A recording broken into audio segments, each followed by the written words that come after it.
Get started. So, welcome to Monday Night Readings. We are back. We had a summer hiatus. Monday Night Readings came about because I have a theater background, and we used to have these Monday night readings of plays. And I got to thinking, since I have one foot in the fiction world and one foot in the nonfiction world, that I thought it was really unfortunate that nonfiction authors who also tell great stories really don't get to read that often. It's usually not part of the promo, which I think is silly. So I thought, let me combine this old reading program I used to be involved with letting nonfiction authors share their wonderful stories from their books.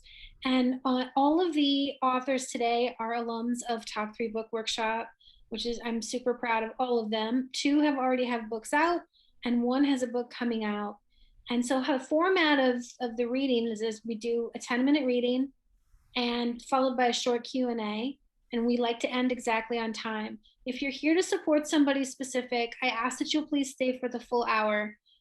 It's kind of like when you have, you go to the concert for your kid and your kid's in like 4th grade and you're wondering, do I have to sit through for the whole thing? Yes, sit through for the whole thing, everybody, even if you don't know everybody here, because what happens is you get so engrossed in everybody's story. You didn't think you were going to be interested, but you totally are. It happens every time. I want to introduce Laura Stone, who's here, and she's our Dean of Students, and she will be placing links in the chat so that you can find out where to find out more about each author and where you can order their book if it pleases you to do so. I also just want to make one note that the workshop is a special community, in part because we do not criticize or provide any sort of feedback that would be negative. So what I would love to see you do is in the chat, as you're hearing a story, we like to write down our reactions to things that are positive, and we like to point out lines that we love. So if you feel inspired to do that, please do. It's such a great help to the author, and they can save the chat later and see the lovely comments that they get throughout. So we're going to start right now with Linda Ugelow, whose book is Delight in the Limelight. And oh, you're going to grab it?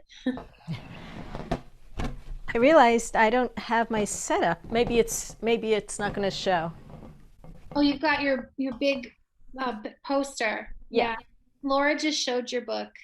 Thank you.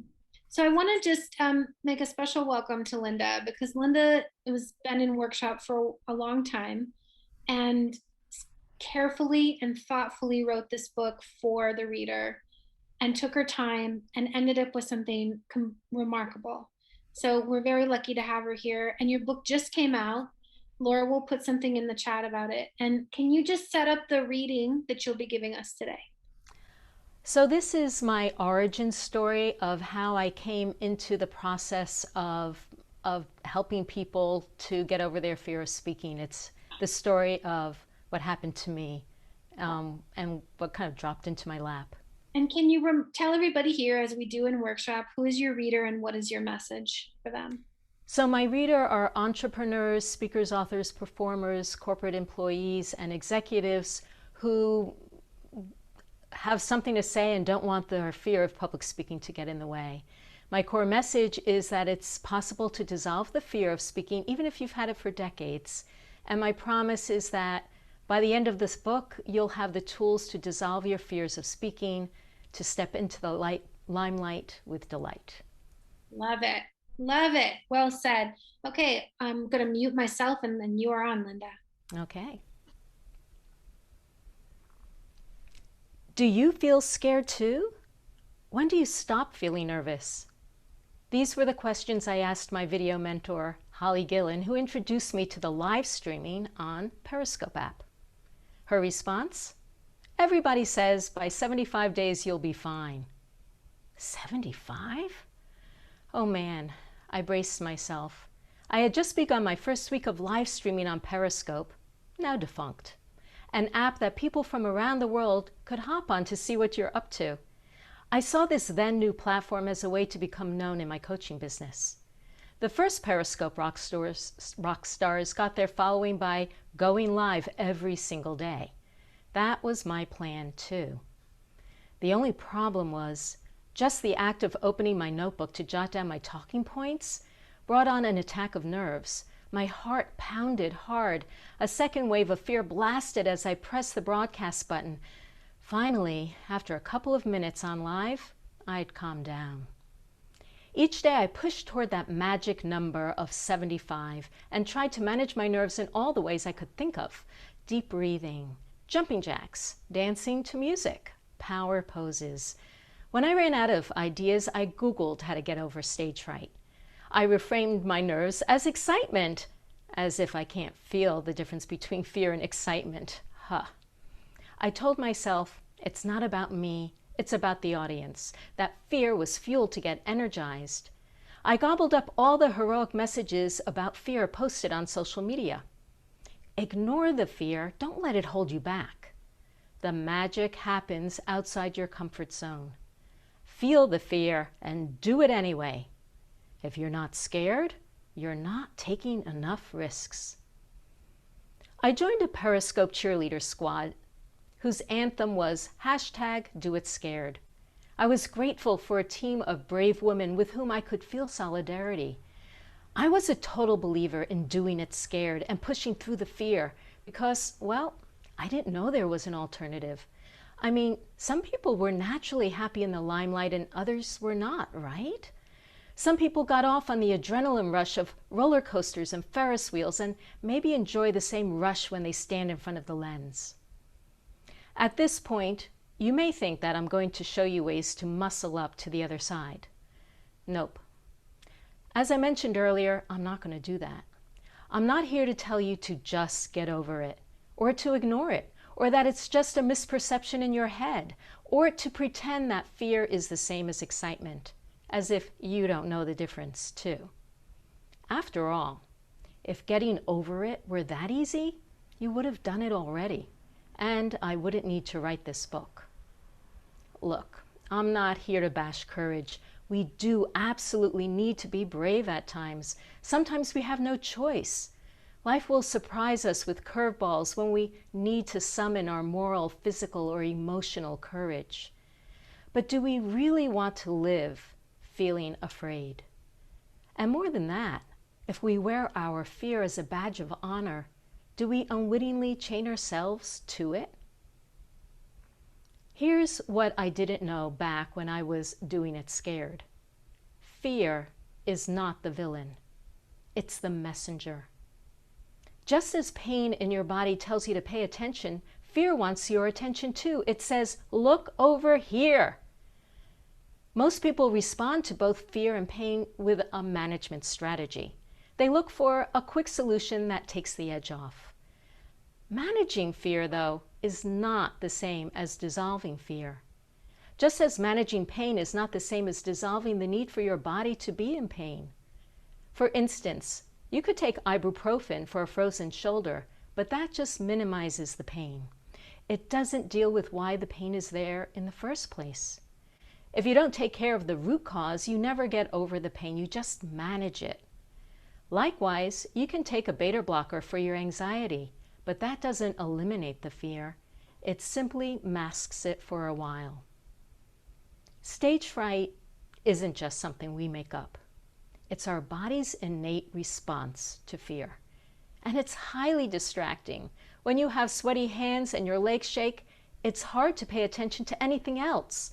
That means less mental bandwidth to remember what you want to say and less capacity to be present with your audience. It means less chance to feel freely self-expressive, let alone to have fun. Fear puts your body in a state of fight, flight, or freeze. When you're fearful, a part of your brain called the amygdala shuts down access to another part of your brain, the prefrontal cortex, affecting your concentration and memory. Yes, that's why your brain goes blank when you feel put on the spot. The bottom line with managing fear is that ultimately it doesn't get rid of the fear. In fact, for most people, the longer you push through fear, the longer it will take to get over it.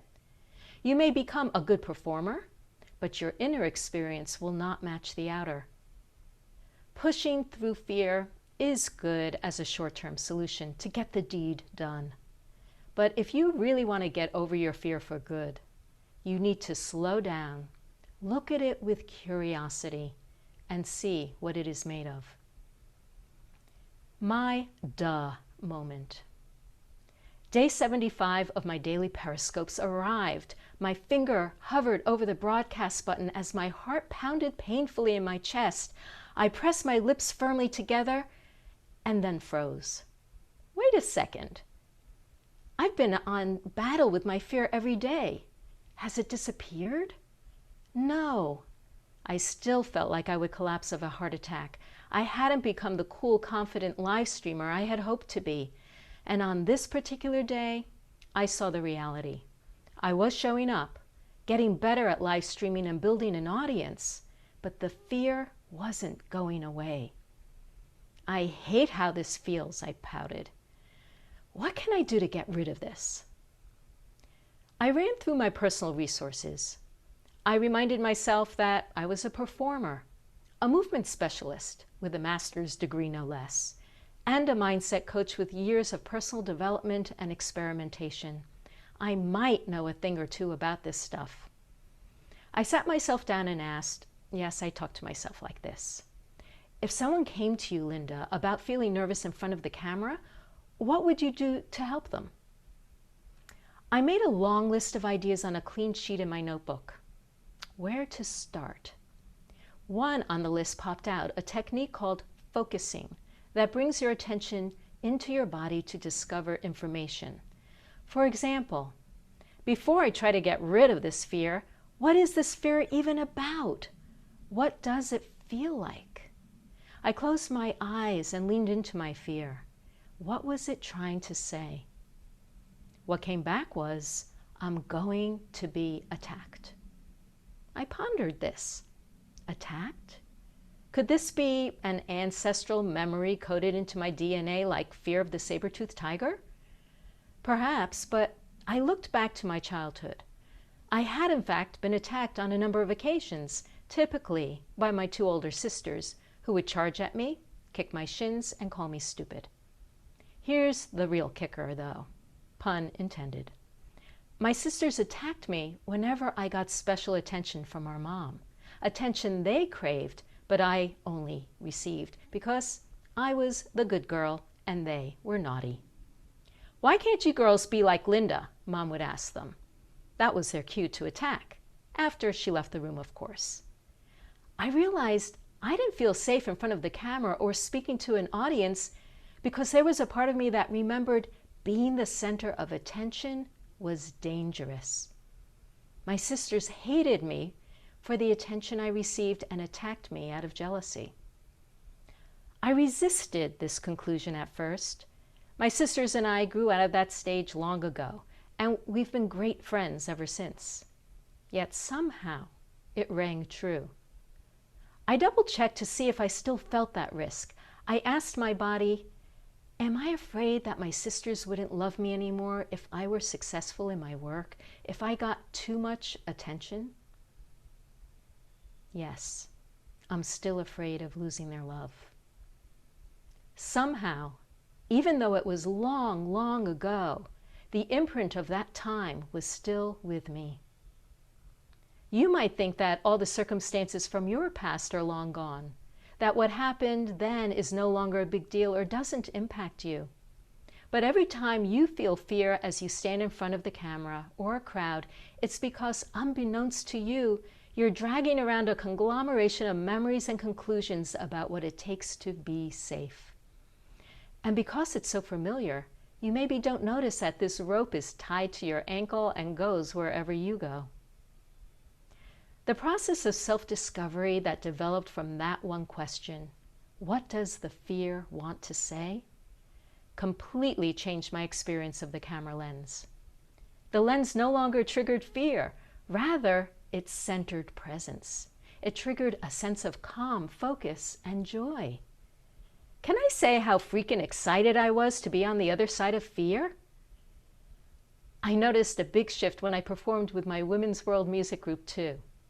Although I already felt relaxed and open to dancing or singing, I used to dread if I had to introduce the next number. Now, I noticed a new response. I thought, oh good, It's my turn to speak. Yeah, fantastic. Oh, it's so good to hear you speak as well. Everybody should know that Linda has an audible version of her book, which she recorded herself. So you might like to listen to her read more of it. I love that story so much, and you worked so hard on it. It's just beautiful. It's just beautiful. Thank you, Linda. Thank you.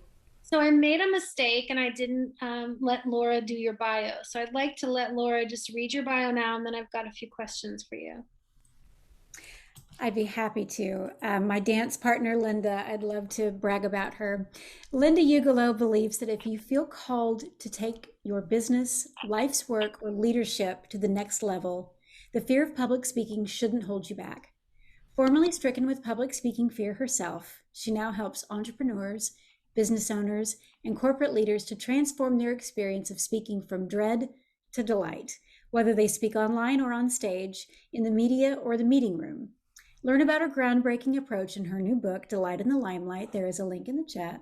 Overcome your fear of being seen and realize your dreams. Thank you, Laura. Sorry for missing that. So, Linda, I have just 3 questions for you. And the first one is, what change do you hope to see in the world because of your book? I'd like that when people Google how to get over their nerves when speaking, that decluttering past experiences and messages shows up at the top of the list.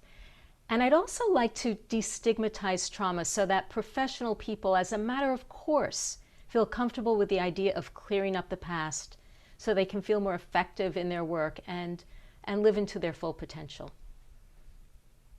So just a small thing. Just a small thing. Yeah. All right. And then how did writing a book in service to the reader, which is our core value here at Workshop, help you understand your reader better? It definitely helped me become more sensitive to what readers needed as they're reading a book and what they needed to hear from me in order to feel seen and heard and understood, and even think that I'm inside their head. And this is a big question for me, now that you're on the other side of this. What do you love about being an author? Yeah. Well, I have to say, I love the authority that it bestows on me in my work so that my ideas can spread. It's kind of like having spine or a backbone. I like the opportunities to be in the limelight. And I also like having something inexpensive that I can point to people that will afford them a transformation, whether or not they choose to work with me. Awesome. I'm so proud of you, Linda. You took the time to write the book that you knew would make a real difference, and it's out in the world. And if please everybody, there's a link in the chat. If you don't have her book, grab one. If you know someone who needs it, probably you know a few people who need it. It's such a thoughtful, loving book, so loving toward the reader, and so many exercises to try. And it's not a book that you read in one sitting and then you're done. It's a resource to keep with you for all time, and you might not do every exercise right away. So it's definitely a book to keep on your nightstand and refer to time and time again. Thank you, Linda. Thank you, AJ. Thanks, Laura. Thanks, friends. So next we have David Richter. Hey, David, are you ready? Ready. Great. So I'm gonna let Laura introduce you, and then we'll get into the rest. I just like to brag about the students. So David Richter is an active real estate investor who has closed more than 850 deals. He founded Simple CFO Solutions, LLC, to help other investors keep the profits they've earned, build cash reserves, and achieve true financial freedom. And you can connect with David at the link I'm about to put in the chat. Awesome. So David, just as we do in Workshop, who is your reader? What is your message for them? And what is your promise to them? Sure. So my reader is a real estate investor who's doing more than 5 deals a year. So an active real estate investor, that's who I'm speaking to. And then my core message is you don't have to do more deals or buy more rentals to make more profit. You just have to take your profit first. And then the promise that I have to my reader is by the end of the book that you will be a profitable real estate investing company and stop living deal to deal. stop being in the rat race. I have to just share, you have a very personal reason why you want to write this book and you care so much about the people you work with. Can you talk a little bit about what inspired you to write the book? Sure. So I had worked in a real estate company and for years and got to see the small business world. And one of the seats I finally sat in was the finance seat. So I got to see like everything there, like everything pulled back behind the curtain. And, we were running negative, and that was just, that was hard to look at when I was first there. So that also, like that sparked a change in that company too. So I sold all the properties I had. I moved across the country and started working with another investor in the Richmond, Virginia area, and went in there and helped him transform his books and just get the numbers, just know his numbers. That helped him to refinance his properties and be able to put money in his pocket. And this was right before coronavirus really started spreading, and he looked at me and said, "You've changed my life. I've got options." And that for me was just like the light bulb moment of I've got to do something for the real estate investing community. And I had already loved Profit First, so then I went to Mike and said, "Hey, we're implementing Profit First with real estate investors. I think a book specifically for real estate investing would really resonate with us." So that was why. Awesome. And like Linda, I know you care so much about your readers and you really, really want them to dig themselves out of the hole. And this is an example. We've got a story coming. You set it up for us, David, but some of you might not be in real estate investing, but I think hearing this story, it will resonate across all types of people. So I hope you'll stay and enjoy. Set us up for the reading. Okay. So here we go. This is one of the first clients that I ever worked with. So it was a fun one, and I'll get right into it just with the very first line here and start going from there. He hung up on me. So I sat stunned in my chair. Did I say something wrong? Was Dan mad at me? Is this the end of our relationship? I paced around my office thinking I had hurt my client. Before I tell you why Dan Guerin had hung up on me, let me tell you a little bit about him. He's a man's man. This guy is near 7 feet tall, at least to me because I'm short. He served in the military and earned a Purple Heart. He fought in places like Baghdad, Mosul, and Tel Afar, goes skydiving, lives life to the absolute fullest. He's married with 4 kids, so you know this guy has to be tough. And maybe like you, he owns a real estate investing company. After serving in the Army, Dan worked in construction, building swimming pools. Real estate investing was a side gig. He helped grow the pool installation company from $320,000 in annual revenue to about $2.1 million, earning a nice bonus each December from his sales. Then it happened. That same year, his efforts took the pool installation company to $2.1 million in annual revenue.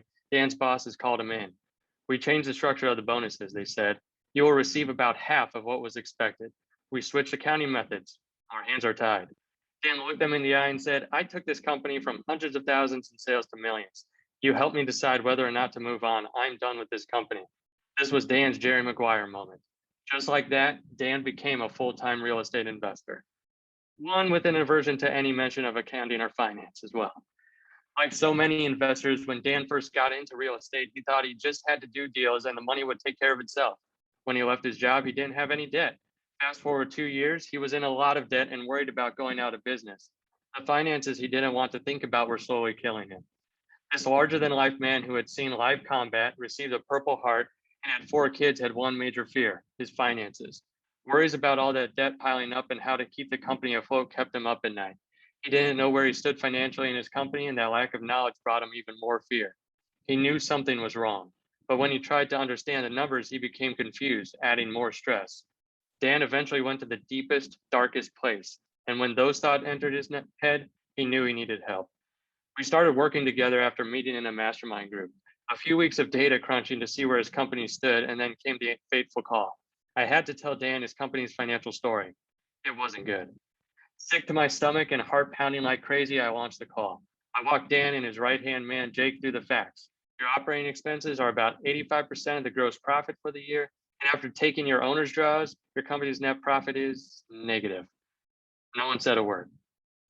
Then Dan said, "This is ridiculous," and then he ended the call. Dan later told me that after he hung up, he got up and raced out of the building. I paced back and forth, feeling so embarrassed. I felt like a total failure and hated having to show Jake where we stood. I wondered why I was even in this business. If you're a real estate investor, maybe the fear and worry Dan had about his finances resonates with you. Perhaps you're up at night worrying about your company and its cash. How does not knowing your company finances make you feel? Scared that if you look at the numbers, you won't like what you see? Maybe you've tried to figure out the financial side with no luck, or you hired the first bookkeeper or CPA you could find, washed your hands of it, and still got nothing better. Maybe you didn't think about it much. You're frugal and don't have a lot of expenses, but still struggle to know the best way to grow your business. You might say to yourself, I'll figure out my finances one day. And even if you're sure one day will never come, that you won't end up like Dan, what about lost opportunity? Not knowing your numbers can keep you from achieving goals and dreams. I started in real estate after reading, wait for it, Rich Dad, Poor Dad during college.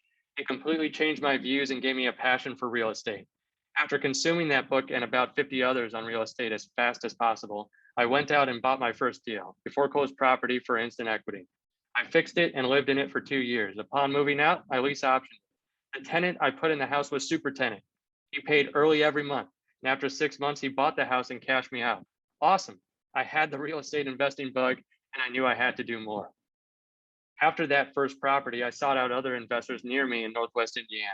I eventually came on board with someone who had a small team. They did about 7 wholesale deals a month. There I got a massive hands-on business education. I ran acquisitions, dispositions, a type of sales, project management of rehabs, rental property management, transaction coordination, marketing, and accounting. We took that company from closing 7 deals a month to about 30. We did all kinds of exit strategies at that point too. We wholesaled houses, rehabbed, retailed, rented, lease option, owner finance, every exit strategy under the sun. We also grew to about 30 people.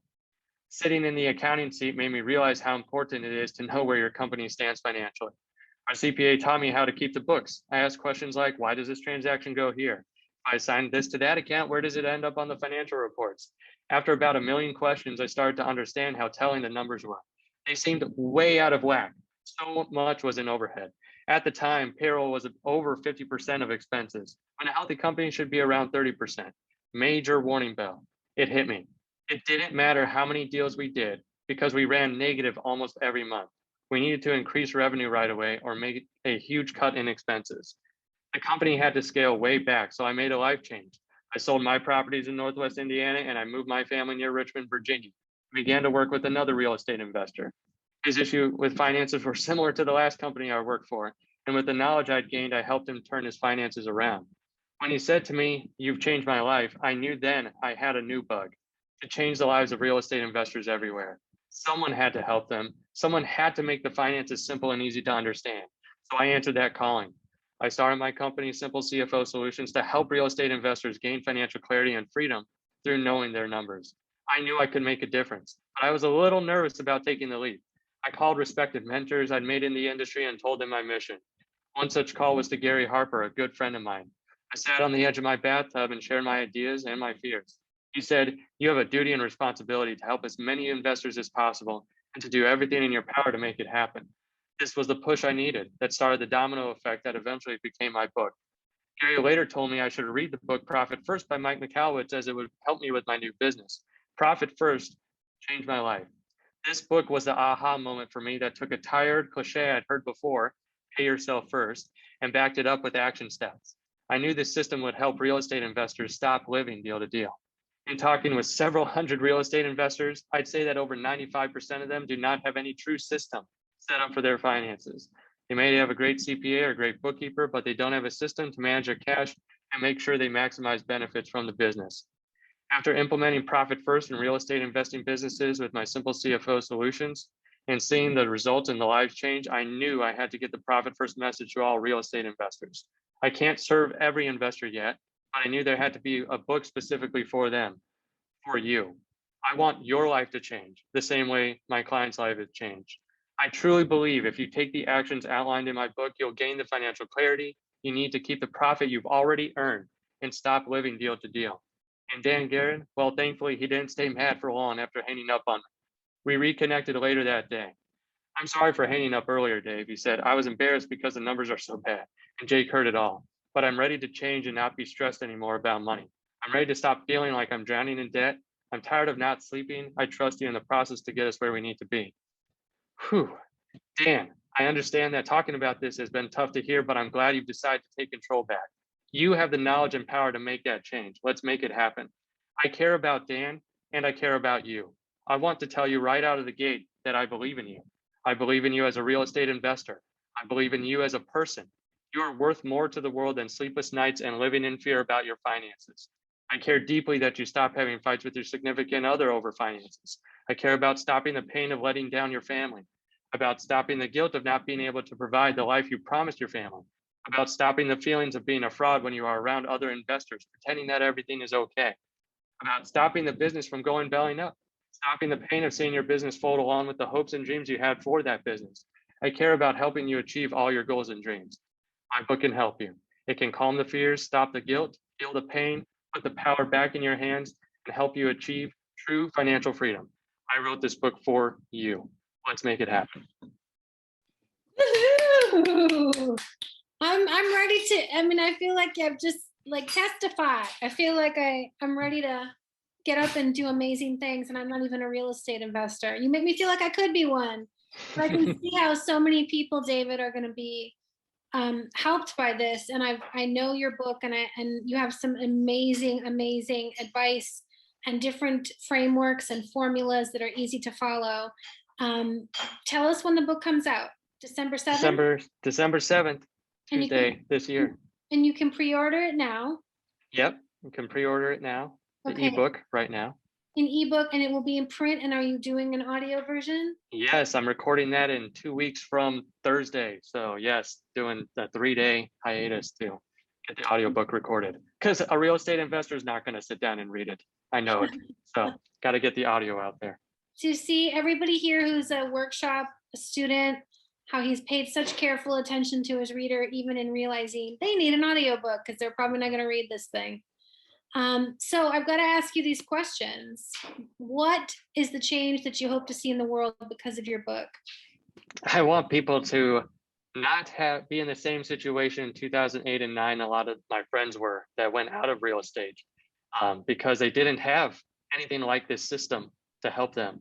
So if I can just save one person and make profit a habit in their business, I feel like it will have been worth it. You guys, David is the real deal. He cares so much. I can tell you from working with him, what he wants is to really help. And it shines through in the reading that you shared. So tell me how being in service to the reader, what you learned to do in workshop, helped you to understand them better. I think it helped a lot. And you can see that with the company too, that we have too. We've like tripled, I think, since the workshop, just because I was able to really dig in and understand and clarify what we're doing and how we help people. And now we've got 8 CFOs on the team. We've got, 6 going through training, like we just keep adding. So I feel like I've really hit on, okay, here's where they're hurting. Like all those things at the end there, that paragraph where I go through like all those things about, that's 95% of the calls that I'm having. So I feel like it helped me dig into that even earlier and be able to be like, here's how we can really help. Wow. I love that. Oh my gosh. I love that outcome. I hope you got that, Laura.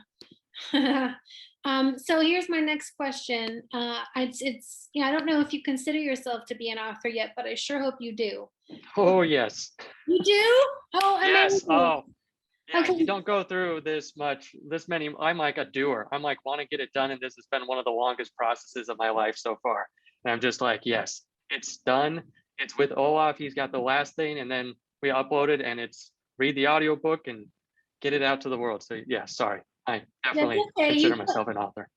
Great. So what do you love about being an author? I love that this first book has given me, the excitement of being an author and writing a book that I truly feel like after going through the workshop will be a life transforming book to people, like to the actual reader, of how you have us dig in and say, this is an actual individual on the other end of this book and not just like a collection of people. It's not just that, it's like there's someone reading that for a specific purpose. So I feel like after being an author, it's another way to communicate and speak.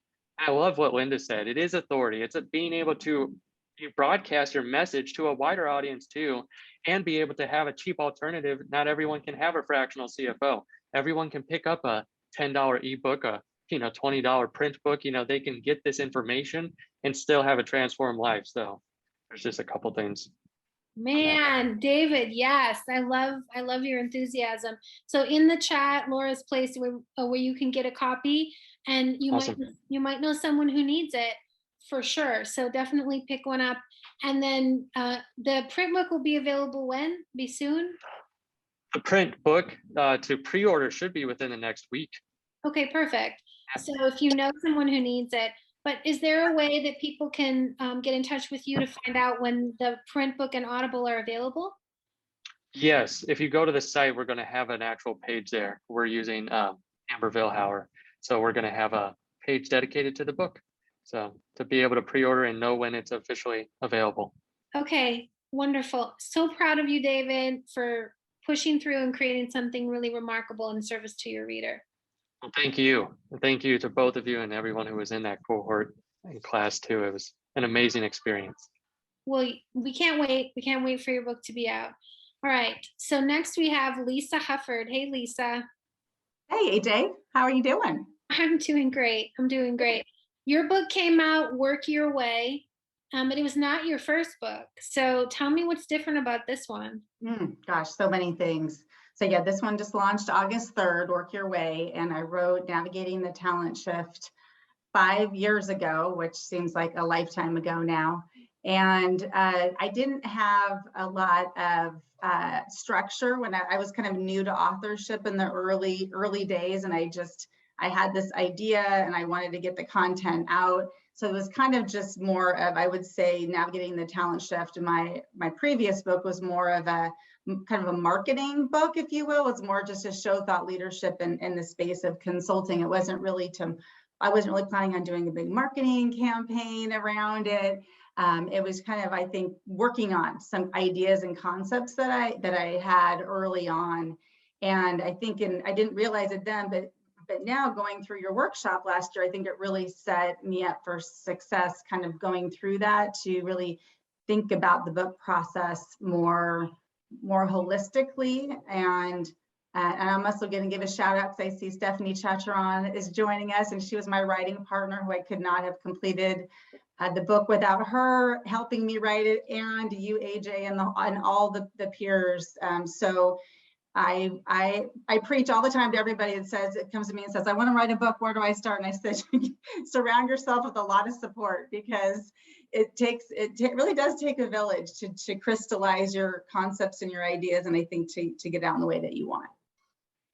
I'm so glad that I've got more and more people coming in who are writing second and third books. And so it's lovely to use that example of you want to do something a little bit different. I also will have to say that I think you became a really good storyteller during workshop, and you were one of my alien people who actually finished your draft in workshop.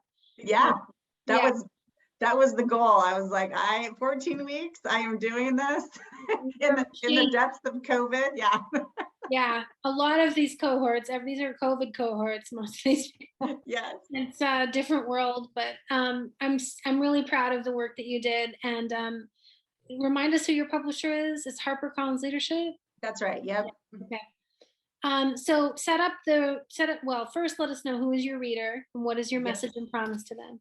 Yeah, so my reader is a professional, primarily a corporate professional, who is evaluating their work options, and they're looking for flexibility and freedom in their life.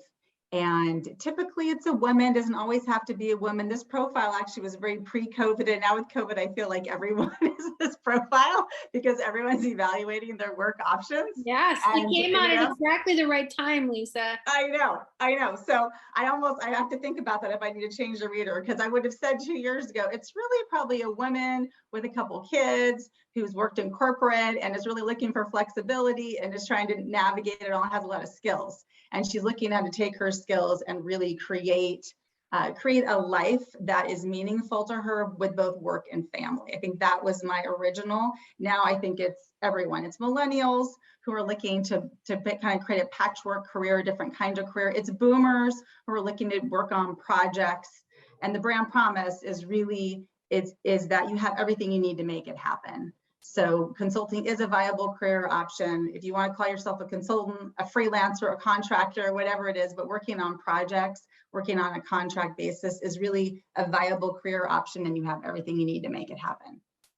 Awesome. And I also did the same thing that I just did with, I don't know, I get caught up in talking to everybody.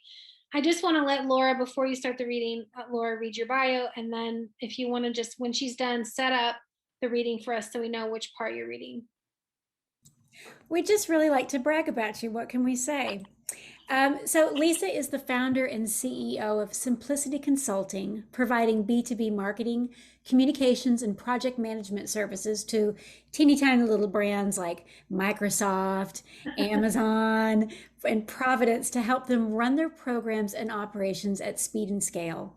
Founded in 2006, Simplicity's mission is to help everyone thrive in the new world of work. Recognition includes 5 years as an Inc. 5000 fastest growing private company in America and one of Puget Sound Business Journal's largest woman-owned businesses, nice, in Washington State. Lisa has been named an Inc. Top 10 female entrepreneur and selected as an Ernst & Young Entrepreneurial Winning Woman. She writes and speaks about the future of work, workforce transformation, personal brand, helping corporate professionals transition to consulting and advising busy managers how to achieve their goals with external resources. Her books include Work Your Way, Reinvent Yourself, Create the Life You Want, and Thrive as a Consultant, Navigating the Talent Shift, How to Build On-Demand Teams that Drive Innovation, Control Costs, and Get Results, and the Personal Brand Playbook. And you can connect with Lisa at lisahufford.com, and I'll put the links in the chat. And go ahead and set up your story. Great, thanks, Laura. So I'm going to read chapter 1. I think you want me to read the whole chapter. Is that right, or just part of it? Just the part. Well, we have 10 minutes. Yeah, it's like 20 pages. So I guess it depends on how fast I read. All right. All right. Well, here we go. I'll just read it, and you can cut me off if you want. Okay. You just go, Lisa. Okay, sounds good. Chapter 1. Change creates options. If you change the way you look at things, the things you look at change. Wayne Dyer. I never saw it coming. Early on a weekday morning, the plane descended into John Wayne Airport. The pressure of my breast milk built until it was ready to erupt like a volcano all down the front of my pressed white collared shirt. All I could think about was racing off the plane and into the nearest bathroom, preferably one with a little privacy and an outlet. I hurried to deplane, the gigantic black breast pump case thrown over one shoulder and a black briefcase over the other. In the terminal, I got settled in the bathroom stall and plugged in the pump. Airport nursing pods were unimaginable in 2004. As I perched on an unsanitary airport toilet seat and pumped breast milk for my son, Jack, who was miles away at home in Seattle with his nanny, I thought about how crazy and unsustainable my life had become, juggling work and motherhood. Is this really what having it all looked like? But I didn't have much time to reflect. I had to finish pumping, rent a car, and arrive at my customer's site in an hour to deliver a high-stakes presentation. Off I went, just like I had every day since I started working in corporate America in 1993. Except that day, I began to feel a shift inside myself, a shift I didn't see coming. The part of me that wanted to climb the corporate career ladder was starting to be eclipsed by the part of me that wanted to be present and engage with my son. That shift was scary. I'd always worked hard and I'd been rewarded for it. Now with a baby and a career vying for my time and energy, I wasn't feeling successful at work or home. But what else could I do? I knew that the stay-at-home mom life wasn't for me. Was there another option? I have always loved working. Nothing is more fun to me than helping customers solve problems and manage partnerships. I've been grateful to work for amazing corporations where I learned every day from smart people doing important work. Jack, my first son, was born in 2003. I kept up the pace of my work, though I knew it wasn't sustainable. At that time, there weren't many women, especially mothers, in executive corporate leadership roles. And I saw executives earning a lot of money, but often at the expense of their personal health and their families. In the following days and months, that little shift I had felt in the airport bathroom became a constant thought pattern. That recognition of just how hard it is to juggle work and family. That pull of wanting to be a professional and wanting to be with my kids and wanting to not feel guilty in either moment. Something had changed in me. I realized it was my definition of success. By 2005, I was pregnant again and exhausted. I took stock of where I was, stretched thin and laden with mommy guilt. Suddenly, I was back in that airport bathroom, frantically pumping before rushing off to a client meeting. How could I possibly do this with two? Is my proverbial career ladder on the wrong wall? I wondered.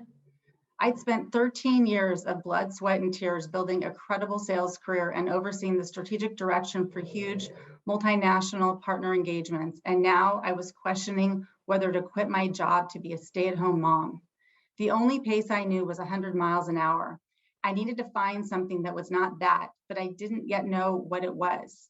All I knew was that I wanted to use my experience to do great work that also gave me the flexibility to be present for my soon-to-be 2 young boys. When I went on maternity leave after the arrival of Ian, my second son, in February 2006, I knew I needed to figure out what was next for me. My team had to backfill my role because it couldn't sit open for 6 months, and the new vice president assured me that we'd find the right job for me when I returned. Becoming a mother set me on my path of purpose. If not for my boys, I wouldn't have had the motivation or the reason to step away from my all-consuming career. I wanted to create a life for them. I wanted to be able to show them the world. And I knew that if I didn't change course, I'd wake up one day and it would all be over. And I'd have missed out on moments I would never get back. I desperately wanted to create a path for myself that provided freedom and flexibility. Between endless feedings, diapers, and naps, I searched for part-time or job share roles, anything that would allow me to continue contributing and allow flexibility, but not require travel. Sadly, I couldn't find anything within my search parameters, so I expanded them. I talked to anyone who had a job I perceived as flexible, from realtors and mortgage lenders to multi-level marketing leaders. I was open to anything. I wanted to find a way to leverage my professional experience and expertise, but none of these other career paths appealed to me beyond the flexibility. I felt like my only choices were either return to my previous role, outsource childcare, progress to the next level in my career, which would require long hours and plenty of travel, or quit and stay home with my kids. Neither option was right for me at the time. I needed to create another option. We all need options, now more than ever. In my work, I've met thousands of professionals who are looking for an alternative career option. Though their circumstances and life experiences vary greatly, I hear a common refrain: I never saw it coming. It could be that they were laid off or fired. Maybe the promotion they worked for years and never materialized. Perhaps they had to quit their job to care for a child or aging parent. Maybe they'd always dreamed of climbing the corporate ladder, but ended up stressed, burned out, and in search of another option. Life happens. You can't predict what's around the corner and how it will affect your career and income. As I write this book in the summer of 2020, we are in the throes of a global pandemic that has caught the world off guard. COVID-19 has hit every industry, every economy, and every person's way of life. The future of work is officially here, and the pandemic has accelerated it. According to Entrepreneur magazine, no doubt about it, the way we work has changed dramatically, and we need to change with it. Before the pandemic, we may have thought that innovations like artificial intelligence and working remotely were things of the future. Look around you. The future of work is here, and the transformation is continuing to accelerate. Future of work, you may be thinking, what does that really mean, and how does it affect me? You may not see opportunity now, but I'm here to tell you that it is there. Shift your perspective. Open yourself to the possibility that there is more than your current definition of work and success. I hope that once you learn about the global trends impacting business and talent, you will see opportunity for yourself in new and different ways, like I did. I experienced this shift. It opened a whole new world for me and fundamentally changed my relationship with work. As my life evolves, so does my definition of success. The future of work, that is the transformation of work, enabled me to step into this life. It can do the same for you. After all, over the course of a 50-year career, the average person clocks 92,100 hours at work. We spend a huge portion of our lives working, so it's no wonder we want to make it count. I wrote this book to help you close the door on a rigid career path that may no longer be serving you, and instead chart a path to greater meaning and purpose. In times of great uncertainty and change, I remind myself that I have a choice. I can choose fear, or I can choose opportunity. I invite you to join me in the pursuit of opportunity. This book will give you the tools to forge a new path in the future of work. It will introduce you to a viable alternative to how you've traditionally viewed work. It will help you create and land a contract doing the work you love and successfully do it again and again. It will help you articulate and achieve your own personal definition of success, not the one-size-fits-all definition that's been impressed upon you. In this chapter, we will look at where we are today, where we are going, and most important, what this all means for you. Why don't I pause there? Because then I get into it. That's a good pause. Was that 10 minutes? I think that was. It was pretty close. Yeah. Okay. That worked out great. Good. So Lisa, I love that you open with that story. And it's so interesting when you were first writing the book, you know, getting in touch with the stories was a little bit of a mystery to you. You weren't sure how to do that, but you tell such compelling stories throughout the book. Tell me what that was like for you to open up to storytelling in that way. Well, you know, that was really an interesting process for me, AJ, and I think you did a great job pulling out stories that I never really thought were stories. You know, I just lived my life and I was like, I don't know that this is very interesting. And the more I would talk about things, and I felt a little vulnerable talking about some of these really personal things, and then you kept asking your questions as you're so good at doing, to keep kind of opening it up. And I think as I started kind of realizing that those stories really do paint the picture that the reader can connect with. I hadn't really thought about it that way, and I didn't really realize the value, I think, of these, what I kind of thought were just little experiences. I think I devalued these experiences, and I really learned to appreciate the nuance and the detail to really sit and reflect about some of these, especially the experience, the story I just read. So that was a huge eye-opener and a really big takeaway from the workshop. Well, and I thank you. And I think you did a good job there as well. When you start, I never saw it coming is a great line to start a book. And actually all three of you had great opening lines. That was pretty good. And how you then later brought the I never saw it coming down to other types of experiences. Because yes, you do have a lot of moms who are looking for flexibility, but there's a lot of people in general who have things happen and they need to find consulting work, or they need to find a viable alternative. So I love the way you brought that back to serve all of your readers that you shared earlier. So I want to ask you some questions. And what change do you hope to see in the world because of this book? Well, I really hope that people think about work, and people kind of reframe how they think about work, and it helps people create options in their life, and that they recognize that they always have options and they always have choices for how to think about work, and work fitting into their life, not the other way around. So I think that's my big hope, is that people find success and happiness and fulfillment in the work they do, however they choose to do it. Yeah, and I really want to stress to everybody here that that this book has a great explanations about how to actually go about it from step one all the way through. And then even after you're securing consulting gigs, how to manage them and so forth, and up level your game. And that's one hallmark actually of all three of the books here, is there's this core philosophy and this core understanding, but there's also practical. This is a practical application for how to, because everybody here is trying to deliver on that promise that they shared. So, but you've got a ton of great frameworks in that book. So how was focusing on serving the reader, how was that helpful to you? And what did you learn about your reader because of that? Well, you know, what was really fun is we got to interview 14 consultants that have been with me for a really long time, for many years.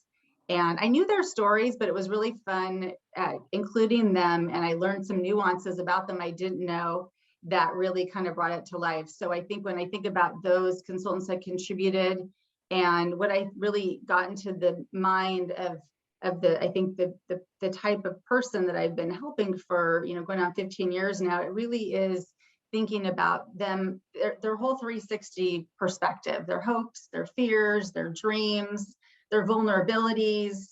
They have great experience. How do I really do this? How do I transition? So they're very successful, but they're in a vulnerable place. So I think I really got an appreciation for feeling very grateful that they trusted me and the advice that I would give them as they were kind of in this transition to really achieve this notion of flexibility and really working their way and working, really kind of like, can I really do that? Can I really have success and work the way I want? And of course, I'd be like, yeah, of course you can. And here's how you do it. So I think that really helping them see all their emotions in a comprehensive way, really through the whole entire book, I felt like I was going through them in that journey of their own personal journey. Yes, and it shows. And I cannot believe the timing, because everybody is changing their jobs and doing all sorts because they had all this self-reflection, or they lost a job during COVID or whatever. It's just like a mass migration in all these different places. And your book is so needed right now to help people figure out how to navigate that. So my last question for you is, what do you love about being an author? It's fun, and it's very humbling to make a difference in people's lives. So I love asking people when they say I've read your book, or I always say, what resonated with you? What did you like about it specifically? And it's really fun to hear different perspectives. And a lot of times they say that story. They're like, that was my story. I said, yep, I know. That's millions of women's story. That's why I wrote it. So I think I feel very honored to be able to make a difference and help people feel seen, and help them feel in control, I think, of their options for work. Awesome. Thank you so much for being here, Lisa. Thank you to everybody, all of our authors, Linda, Lisa, and David. Please pick up their books if it fits your need, or if you know someone who needs it. And also, please join us again for the next Monday night reading, which will be on Monday, November 1st. And we always have 3 authors up with wonderful stories and books to share. And thank you for supporting everybody. And we'll see you in a month.